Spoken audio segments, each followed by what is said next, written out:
Bonjour, chers collègues stagiaires. Bonjour, monsieur Amidou, responsable du centre Abisso. Bonjour, messieurs les instructeurs. Ce matin, nous allons vous présenter le projet que nous avons conçu et que nous voudrons bien proposer à monsieur Amidou pour améliorer un peu les activités au centre Afisso. Donc sans tarder, je vais donner la parole à mon ami et collègue M. Désiré de nous expliquer un peu la conception que nous voulons proposer à M. Amidou. Merci. Merci mon frère. Quand nous avons reçu ce travail de conception, nous avons fait le tour du domaine de 50 hectares de M. Amidou. Sur la route ici, qui va à Béton, nous avons remarqué que l'eau de ruissellement a commencé à faire son œuvre. Ça veut dire que l'eau va dans ce sens. Mais il y a une rivière de ce côté, du côté est. Mais il y a une petite élévation de ce côté. Nous voulons rappeler que après la terre arable, il y a du caillou en bas. Donc, il y a une observation à faire dans ce cas. C'est la forêt tout autour pour rejoindre la rivière de l'autre côté. Et le terrain fait une pente vers la rivière. Et la rivière descend dans ce sens. Donc, il y a la possibilité d'avoir deux pentes sur le terrain. Ce qui nous a amené à prévoir un bassin de rétention d'eau à ce niveau. Pas très proche de la route, mais un peu en descendant à 200-300 mètres. Ça dépendra de lui-même. Un autre bassin en haut, en bas, ici, ça veut dire que quand il retient l'eau ici, toute eau qui s'échappera d'ici, il la retient ici. Il retient toute l'eau qui passera sur son terrain. Nous sommes en permaculture. Il en a besoin. Lui-même, il a commencé à s'installer déjà. Donc, sa maison est là. Nous avons la zone 1 où il y a un peu de potager qui est un peu en élévation. Mais nous avons besoin d'eau pour son potager, ses produits maraîchers. Mais si nous gardons la production de son potager ici, il sera obligé de remonter l'eau par une machine. Ça, c'est des dépenses inutiles. Donc, nous descendons le potager pour qu'il puisse faire drainer l'eau directement dans son jardin. Et nous insistons direct en même temps qu'il sera utile qu'il exploite tout autour de lui, surtout cette zone jusqu'au château, puisqu'il a de l'eau aujourd'hui, pour faire une production de légumineuses, de légumes, piments, et je ne vous le cache pas, le piment est cher à contre-saison. Les gens quittent Lomé pour aller à Ouaga, au nord de la Côte d'Ivoire, Dany, dans les montagnes, pour aller chercher du piment, tous les produits de contre-saison. Il a la possibilité, la première année, de gagner de l'argent par ce moyen. Et dans la zone 1, il y a déjà les vergers, les agrumes.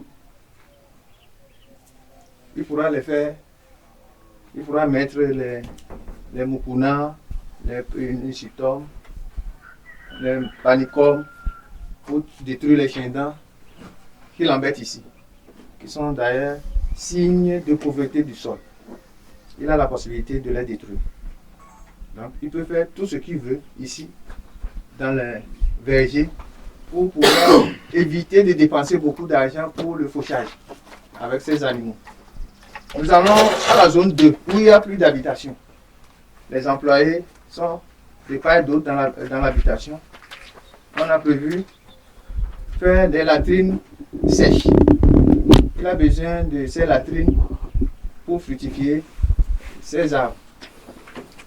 Il y a la douche, il peut utiliser aussi la douche.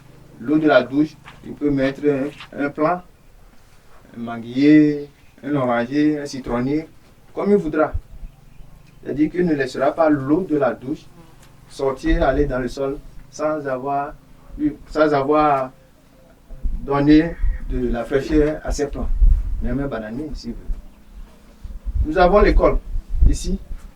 L'école aussi est équipée de douches et de latrines sèches. Il y a des rétentions, vous allez voir des C, il y a des rétentions d'eau. L'eau ne doit pas se perdre dans la ferme.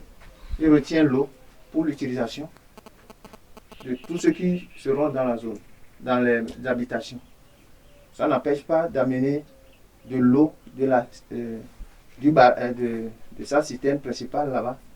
Dans ces cas, ça permettra à ceux qui y vivent de gagner du temps pour leurs travaux. Quand on perd le temps pour aussi certains travaux, ce n'est pas bon pour le rendement de la personne. Et dans ces zones, nous avons remarqué que dans la zone 1 et 2, il y a ces plantes qui sont nécessaires. Il va les utiliser pour ses bœufs, pour ses moutons et tout animal dont il a besoin, comme les chèvres aussi. Les moukouna sont nécessaires pour écraser les chiens dents. Il y a le poids d'Angole aussi qui sont nécessaires pour le même travail, la même utilité. Dans la zone 3, c'est la zone des vivriers.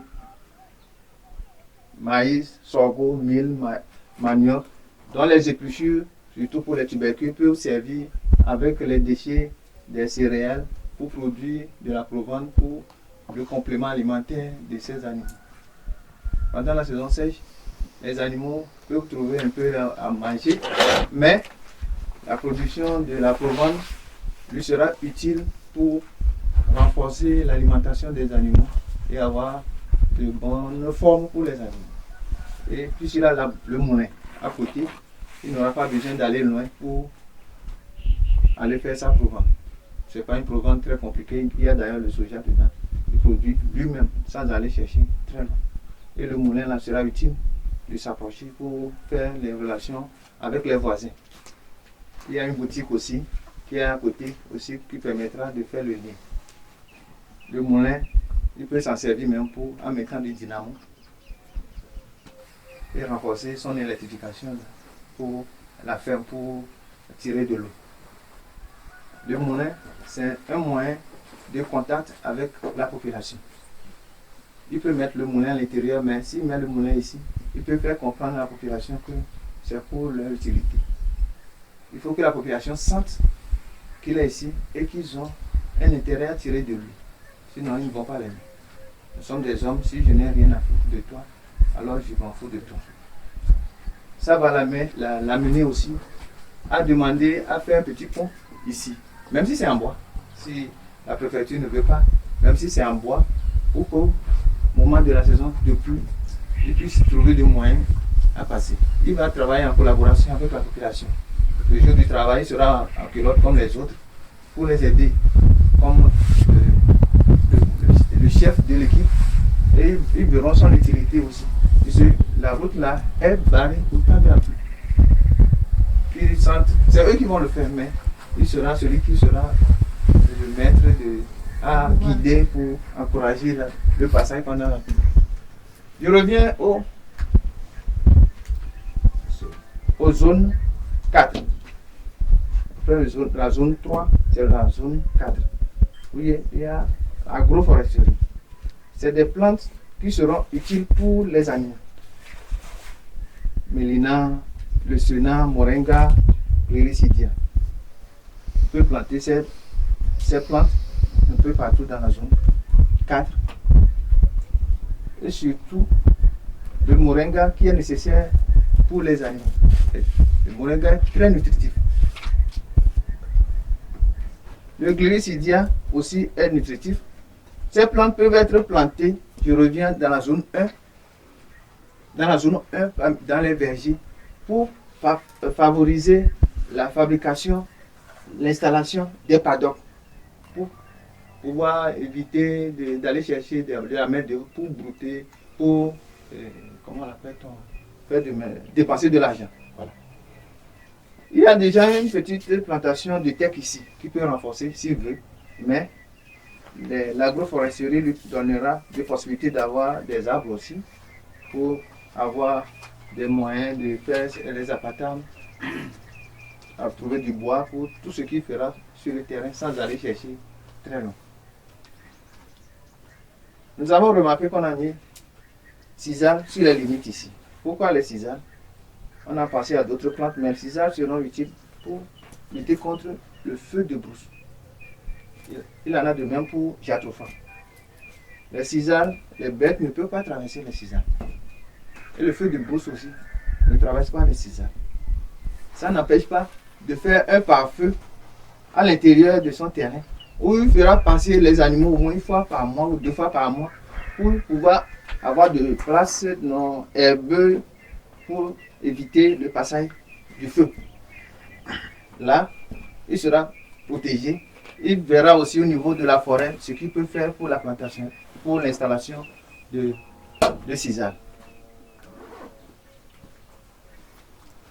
En revenant ici, nous avons la palmeraie, puisque c'est un bas-fond. Et dans la palmeraie, il y a les pénicillium, les panicum.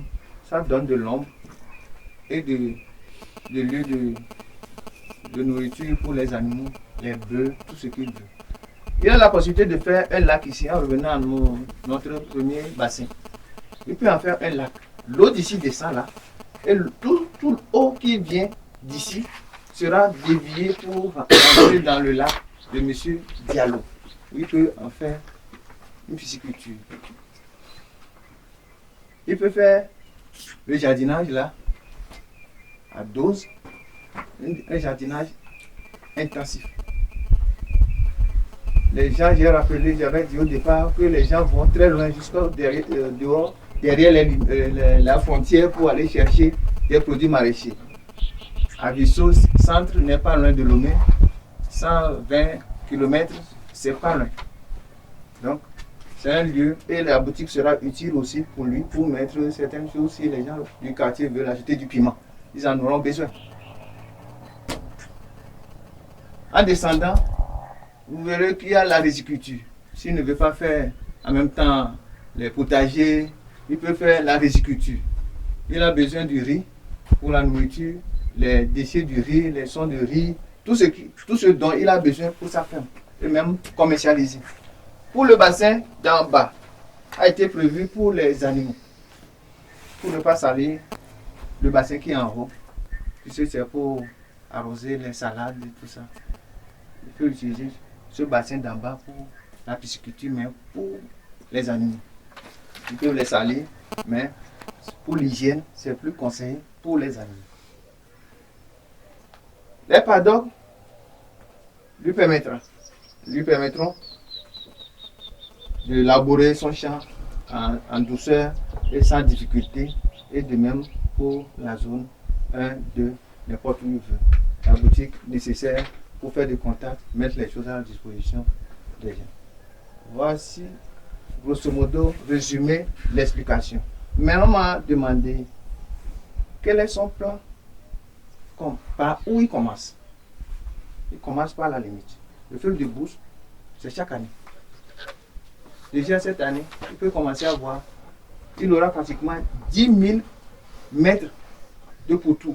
C'est long, c'est difficile, mais il peut commencer à installer les cisales ou les jatrophares, ce qu'il veut. Le maraîchage est nécessaire pour lui. S'il doute, il peut commencer par ce qu'il a à la maison pour voir comment ce sera. Et nous savons qu'il va s'en réjouir. Et ça l'encouragera à pouvoir accélérer le travail de pisciculture pour l'installation du barrage et de la pisciculture qui est conseillé un peu en haut après la palmeraie. Puisqu'il y a la forêt même dont il a besoin pour faire la forêt galerie là-bas, et il gardera la rivière intacte s'il y a de l'eau. Mais il est là pour la permaculture. Profitez de tout ce qu'il entoure. Pour les parcs peuvent les garder en l'état. Mais une herbe qu'un frère a conseillé, qu'on peut mettre pas loin des parcs pour que les animaux en revenant, puissent passer dans les herbes et se faire enlever les tiques qui ne sont pas bons, sont désagréables aux animaux qui leur sucent le sang. Voilà sommairement exposé notre bambou. Oui, nous avons prévu du bambou, un champ de bambou, planter des touffes de bambou qui pourra utiliser pour le pardon aussi, le long de la rivière, puisque c'est une zone humide.